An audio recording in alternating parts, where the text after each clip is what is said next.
You're listening to All My Friends Are Ghosts, a long-form narrative drama told in 14 parts.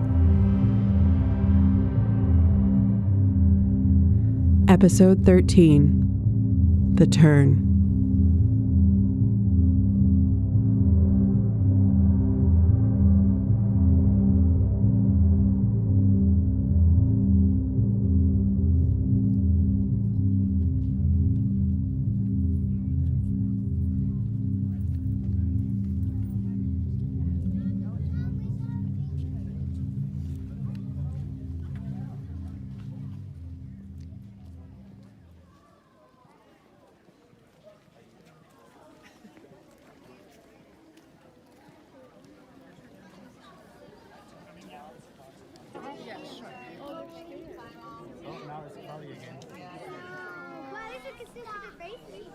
Well, this is underwhelming.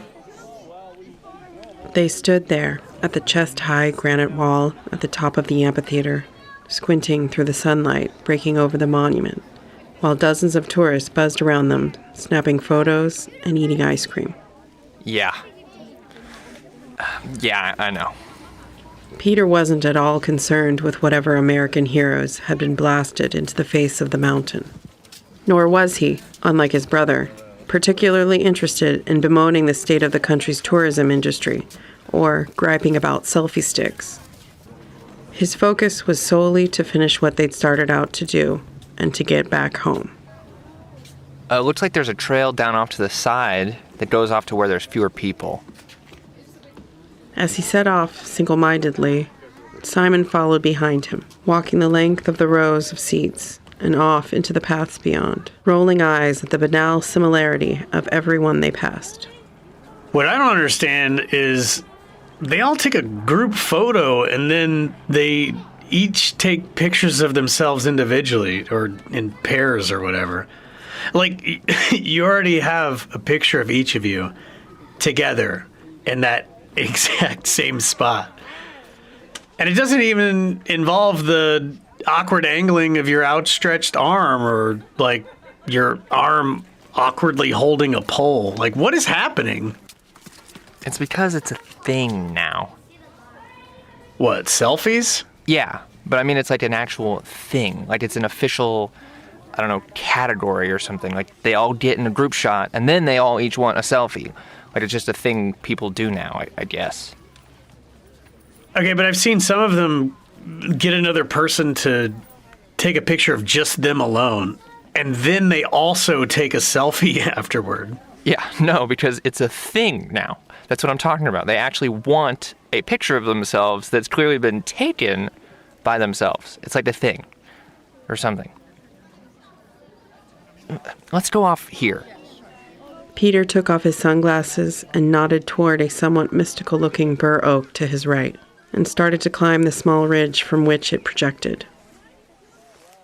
They hiked over the ridge and stopped when they could no longer see the concrete parking structure. And there they each cast a handful of their mother's ashes out into the wind and dirt. The event itself had begun to feel strangely rehearsed to them, each in their own way, though neither had words to voice the feeling.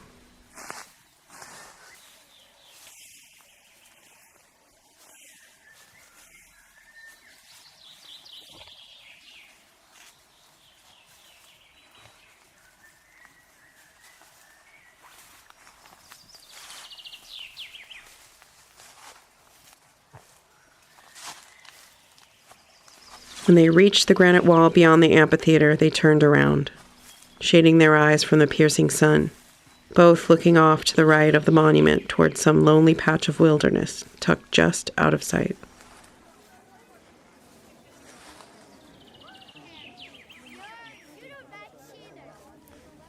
Okay, Simon, turn around and smile.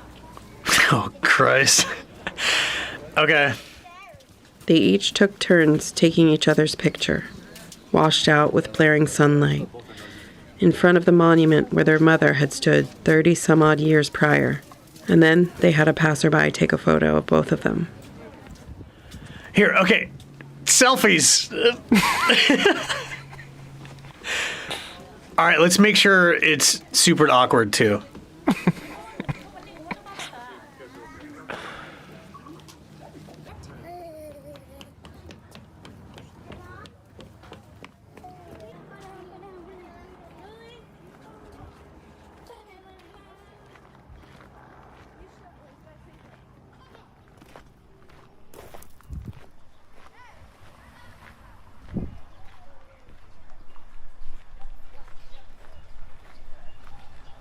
Okay, so if we leave at 8 a.m. tomorrow and just stop for gas, we could get to Salt Lake in time to meet Andrew for dinner at the Pie.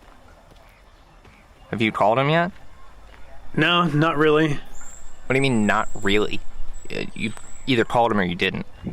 Yeah, no, I haven't called him yet. Not on the trip, at least. Okay, well, yeah, probably call him as soon as you can get a signal or whatever, because it would be super rude and weird to just show up in Salt Lake and expect Andrew. I haven't talked to Andrew in 3 years. Wait, what? I thought we were planning on seeing him. I mean, I'd be fine with seeing him, and I guess it hasn't really been a whole 3 years, but close. I mean, he was at Mom's thing. I don't get it. Did something happen? Dude, I don't get it either. I wish I did. And no, as far as I know, nothing happened. We both flew to Texas when she died, and we were all hugs and I love yous, and I think we texted a few other times in the following weeks, but he's just sort of fallen off the planet since then. So nobody's heard from him? Man, I don't know.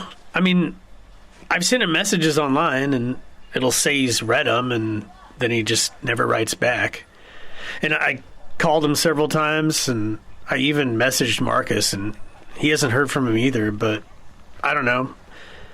I somehow get the feeling that maybe Andrew would actually respond to something he sent him, but I feel weird, like, directly asking him to message Andrew for me. It's so weird. Is Marcus still in Salt Lake? No, he's been up in Washington for, like, forever, man. As they reached the car, Peter took the camera strap from around his neck, placed the cap back on the lens, and zipped the camera away in its case.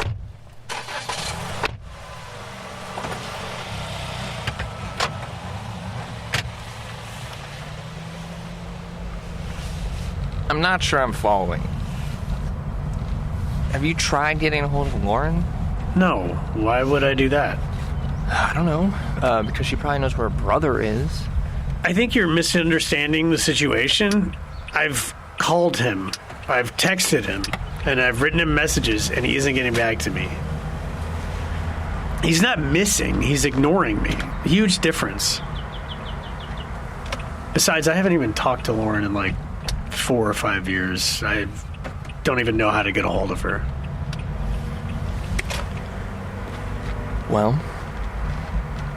what do you want to do? About Salt Lake or about Andrew? Well, both, I guess. Nothing? I don't know. What is it, like 14 hours to the Arch? I mean, why don't we just skip Salt Lake and go down to Denver or something? Throw Mom in some gorgeous river in the mountains. You're just not even gonna try to talk to Andrew? Dude, honestly, if the guy wanted to hear from me, he'd let me know. It doesn't make any sense. Yeah, I know. I kind of just would rather avoid Salt Lake entirely at this point. Something must have happened. Oh my god, dude. Nothing happened. Honestly, I mean, the last thing I saw online was his relationship status changed to engaged or something, and even Marcus doesn't know what that's about. But he was like, remember, he'll do that, he'll just cut everybody out of his life and be all about some girl all of a sudden. But then he also said maybe he got sober, and I was like, what does that have to do with anything? And Marcus was saying that some friends of his have gotten sober and then they just turn their back on all their old friends. So I don't know. Who knows what world he's even living in right now, honestly. Wait, he said all this about Andrew. Yeah. I mean, you never really know, dude. I mean, we're not there and we don't see him all the time. Who knows where he's at in his life anymore? I mean, I wrote him letters like the old days a couple years back, and I never even heard anything, so whatever. I guess it's done. I don't know. Man. I don't see why you're so bothered. I mean, honestly. I know you know how much that friendship meant to me. The ins and outs and all the craziness and like how we fed off each other creatively. And yeah, I mean, we really loved each other and we were super close. But I don't know, things change. People change. Not everything lasts, I guess.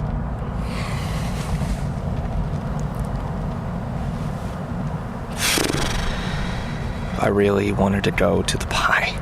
Oh my God, dude. They have pizza in Denver. In typical fashion, as they left for Denver, the two of them pretended to be done with the conversation. It was, after all, one of many conversations which seemingly had no end. Peter knew Simon was right, despite not wanting to believe him. He knew that time and distance changed most, if not all, things. And he knew that hoping and talking and even planning couldn't fix that.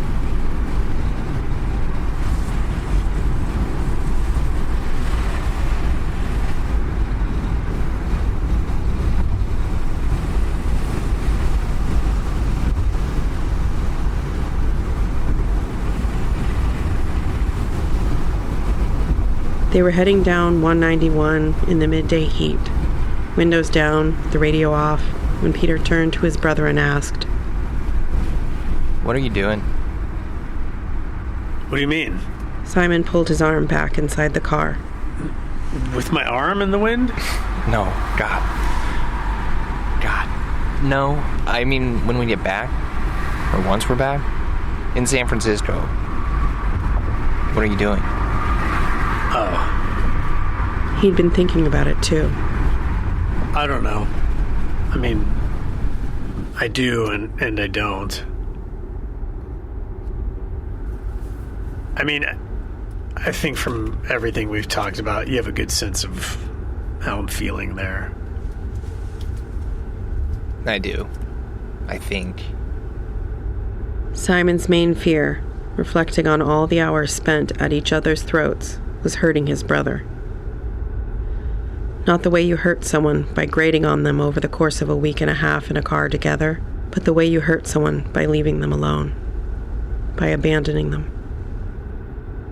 To him, it didn't matter if his intention was understood, because he knew how Peter would take it in the end. And he knew it meant something would change between them again. I'm not really sure what I can do, to be honest. But I don't think I want to be there anymore. At least not right now. My life, like, in every possible sense, is just not what it was. Not what I ever wanted it to be.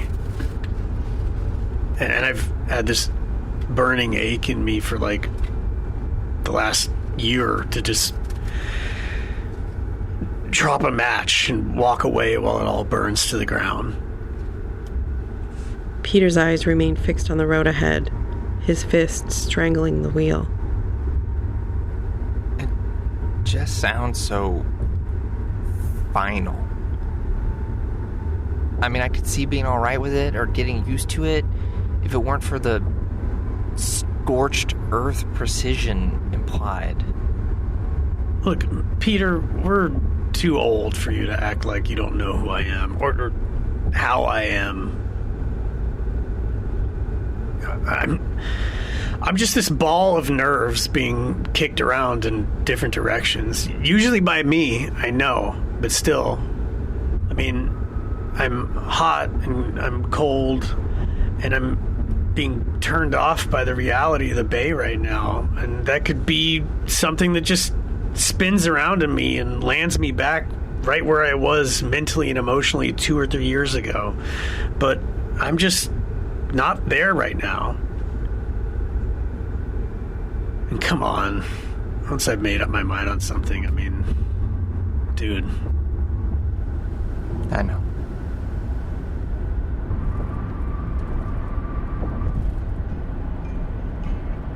As they drove on, they watched the changing land around them sprawl out toward the unimaginably blue horizon. Mountains gave way to deserts, the dense, bushy trees to massive spires of rock weathered by millions of years. Neither of them spoke.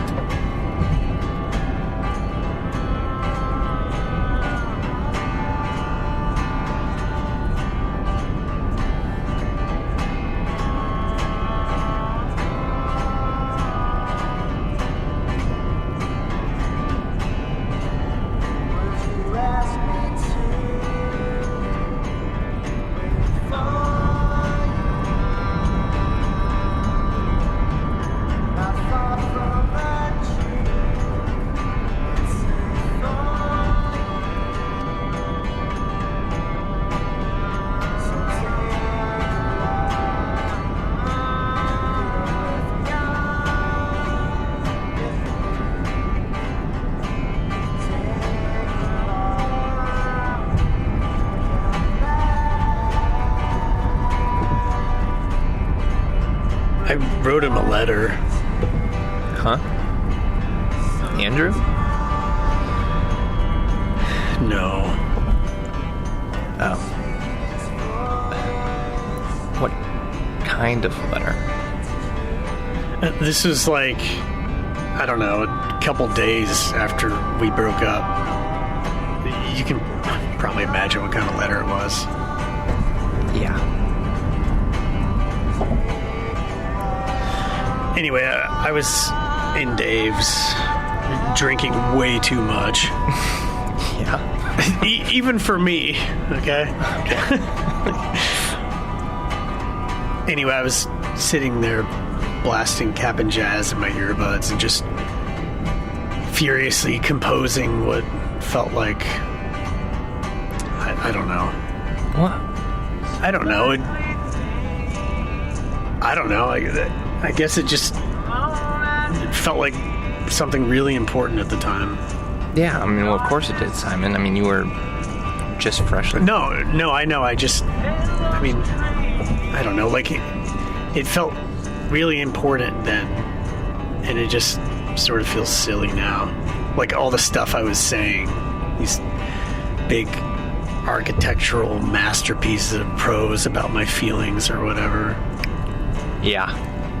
Anyway, I drunkenly dropped it in a mailbox on my walk home and just instantly regretted sending it. Oof. Yeah, that is... that's unfortunate. Oh, God. What? It's nothing. No, it's nothing. Don't do that. I'm not gonna... No, I know. I'm just... It's embarrassing. You don't have to talk about it? Like, I understand if you... No, it's not that. It's just... So I dropped the letter in this random box on Deviz near the liquor store by my place, and I basically spent the next 2 weeks just waiting like an abandoned puppy for a letter or a postcard or, I don't know, even a text or something. I can imagine how you must have been feeling. Honestly, though, I don't think that's something to be embarrassed about. No, that's not the embarrassing part. Oh. Well, so I started thinking the mailbox was, I don't know, broken or something. Dude, I know, I told you, it's embarrassing. In my defense, it was when they were remodeling that place on the corner, so there was like scaffolding or whatever, all sorts of construction stuff everywhere. I thought maybe the box is out of service or something. Well, so maybe it was out of service and he never even got it? See, that's what I was thinking. I mean, it didn't seem too unrealistic, or I don't know. I just, like, maybe I hadn't noticed it was out of service, or like somebody had removed a big strip of do not use tape that had been closing the opening off. Do not use tape? God, I know. But like, I don't know, you're in that place where you're just hopeless, and even something ridiculous seems more possible than the thing that's obviously actually happening.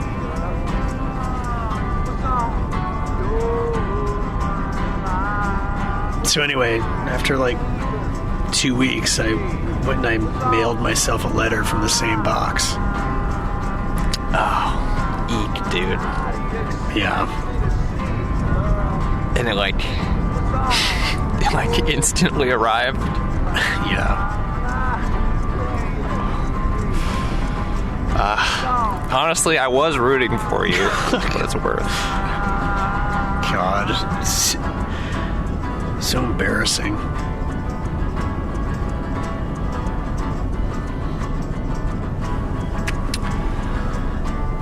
So, what did the letter that you wrote yourself say? It just said he's never gonna write you back.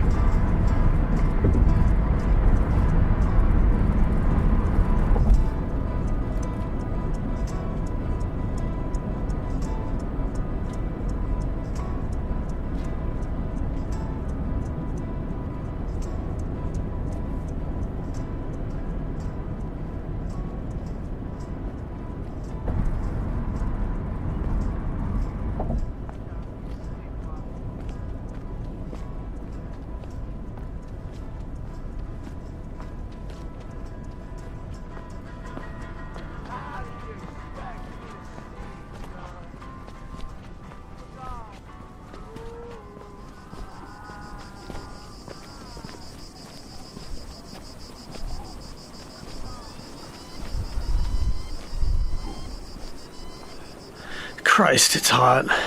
How much further is it? I don't remember it being this far. Dude, you were like 8 when we came out here last. It said it's only like 1.5 miles. I think it's just over this big rock area. I don't know. Christ, I'm dying. We've been walking for like 15 minutes. Why did we do this in summer? I don't know, Simon. Maybe ask Aunt Ellender. Stop, dude. Okay, no, you have to stop. I don't have the energy left, dude. Please. When they reached the top of the slick rock face, they took the trailhead around to the other side, where the desert opened up into some wild, imposing display of nature's wonders. The sandstone landscape flowed, molten and curious, expanding out into the parched plains and hills where the arch's shadow jutted up and sank out endlessly. The two of them stood there wordlessly in the still of the heat, and as they took turns tossing her into the air, the components of various vacationing families started slowly inching away from them. They were tired, homesick, ready to be done with it. The magic was gone. Why do you think we don't pray? I don't know. They never made us. They never made us do anything, Simon. Yeah, I guess that's true. Listen, I want you to make a deal with me. Like, for when we get back, and for whatever it is you're going to be doing next. Okay. You've got a gift. Okay, dude. I already told you earlier the comedy routine is going to give me a heat stroke. There are people who can just, like, say things. You're one of them. Not everyone is, but you are. Simon reflexively shook his head, squinting his eyes hard, then brought a hand up and began squeezing the back of his neck. Look, listen to me. You just need to acknowledge that you've got a gift, and that it's, I don't know, like a crime to not be using it. And I see you. No, look, listen. I see you. Right now, I see you doing your little anxious self-correction or whatever, and I need you to know I see it. And I'm happy I'm making you uncomfortable because it means you're actually hearing what I'm saying. I see you, and I need you to hear this. Every time you just blow off that gift of yours, it's a crime against the rest of us who can't say things the way that you can. Simon did hear him, but he didn't respond at all. Instead, he let his eyes wander off across the pockmarked ripples of orange earth to the swaths of green covering the surrounding hills, the mountains in the distance, and the endless gray and purple cloud dreams that sat looming above, spreading out for days.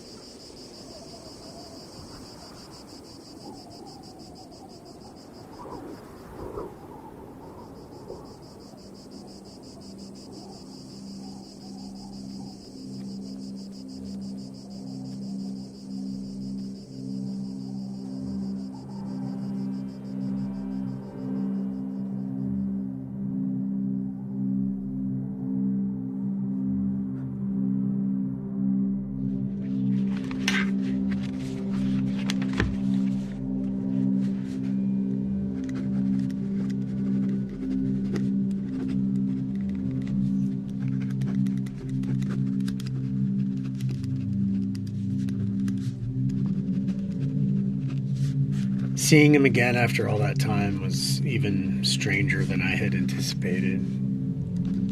Or at least it was bizarre in some different way than I had thought it would be. The first night was pretty normal, pretty much what I expected.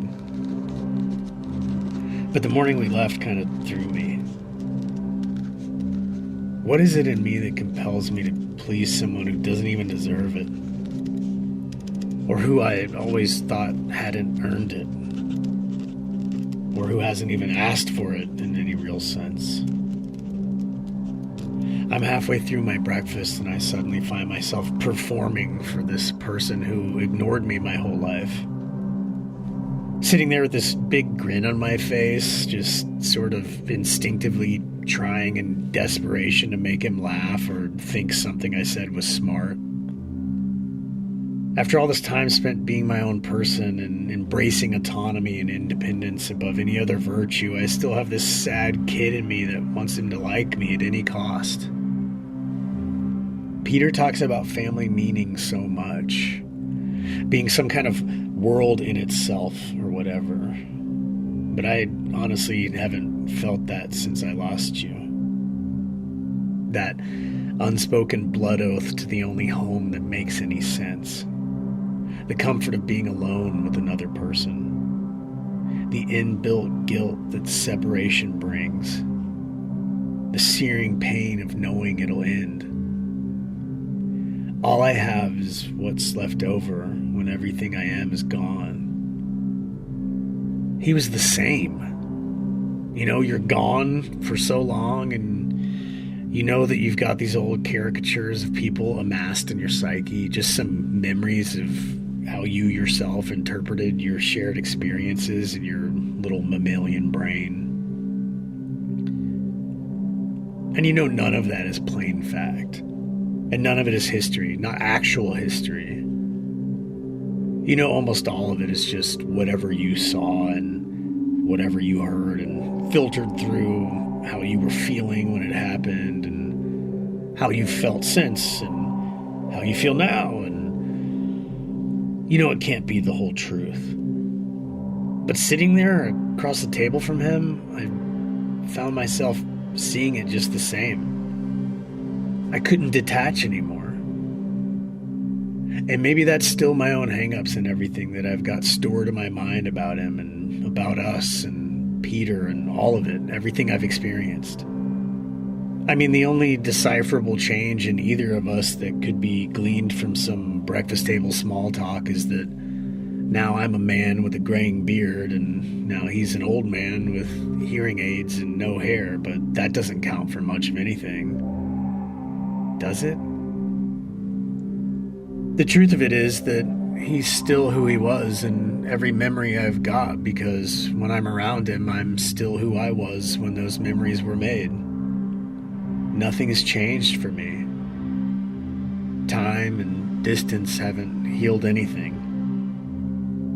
So when I see him, I'm still this sad little kid, starved for his attention, performing for an audience that probably has something else they'd rather be doing.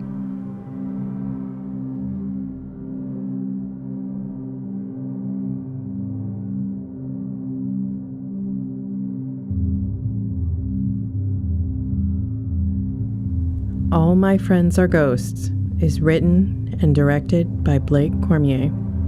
Starring Blake Cormier as Simon, Joe Barton as Peter, and Lauren Seal as the narrator. Original music and sound design by Blake Cormier. More information about the production and all songs used in the show can be found at adoredbymillions.com.